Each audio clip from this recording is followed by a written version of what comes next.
ඒ ඔබ දැක්කේ ඇම්බ්ලයෝපියා කියන රෝගී තත්ත්වයේ ඇති දරුවෙක්.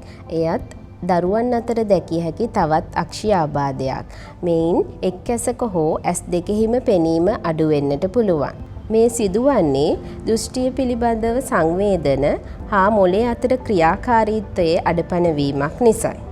බොහෝ දුරට හේතු වන්නේ වපරයයි. ඊට අමතරව අක්ෂි කාචයේ වක්‍රතාවය වෙනස් වීම, ඇස් දෙකෙහි කාචවල වර්තන හැකියාව වෙනස් වීම නිසා ඇතිවන වර්තන දෝෂ, ඒ වගේම ඇසට හරියාකාරව ආලෝකය ඇතුළු නොවන ලෙස ඇසේ ව්‍යුහයේ ඇතිවන වෙනස්කම්.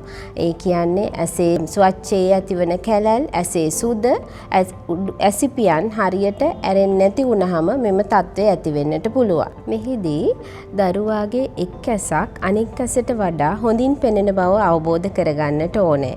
එහිදී දරුවා නිතරම ක්‍රියාකාරී ඇස පමණක් පෙනීම සඳහා යොදා ගන්නවා. මෙම රෝගයට ප්‍රතිකාර කිරීමේදී හේතුව හඳුනාගෙන ප්‍රතිකාර කළ යුතුයි. පළමුව ඔබගේ වෛද්‍යවරයා විසින් ඔබට උපැස්වලක් නිර්දේශ කරන්නට පුළුවන්. එය දවසේ නින්දට යන කාලය හැර අනෙත් මුළු කාලයම පැළඳිය යුතුයි. මීට අමතරව ඇස වැසීමේ ප්‍රතිකාරවලට යනවා. ඒ කියන්නේ රෝගියත් ඇස උත්තේජනය කිරීම සඳහා නිරෝගී ඇස తాවකාලික ආවරණයක් මගින් වසා තබනවා.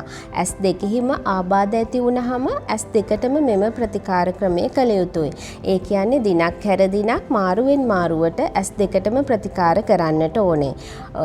ඇස් දෙක වසා තබන කාලය ඔබගේ අක්ෂි ශල්‍ය වෛද්‍යවරයා විසින් තීරණය කරනු ලබනවා. නියම කරන පැය ගණන අඛණ්ඩව දිනපතාම ඇස ආවරණය කළ යුතුයි. උපැස්වලක් පළඳින්නේ නම් එය ආවරණය කරන ඇසට උඩින් පැළඳිය යුතුයි. ඔබගේ වෛද්‍යවරයා විසින් නිර්දේශිත ප්‍රතිකාර නතර කරන තුරුම මෙය අඛණ්ඩව සිදු කළ යුතුයි. සමහර වෙලාවට පෙනීම ලැබුණත් යම් කාලයක් ඇස වැසීමේ ප්‍රතිකාරය කරනු ලබනවා. සමහර වෙලාවදී නිරෝගී ඇස බොඳ කිරීමක් සිදු කරනවා.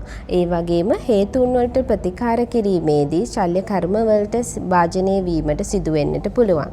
මුල් අවධියේදී හඳුනාගෙන ප්‍රතිකාර කළහොත් මේ සම්පූර්ණයෙන්ම සුව කළ හැකි රෝගී තත්ත්වයක්. නමුත් ඔබගේ ප්‍රමාදය නිසා ඔබගේ දරුවාට එක ඇසකින් පමණක් ලෝකය දකින්නට සිදුවෙන්න පුළුවන්.